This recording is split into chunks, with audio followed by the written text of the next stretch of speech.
Welcome back everyone to our interior channel.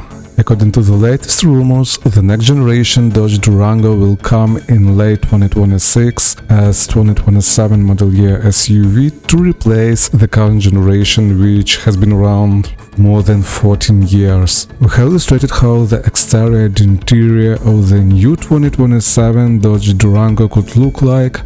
Please let us know if you like this design. Don't forget to subscribe. Let's go.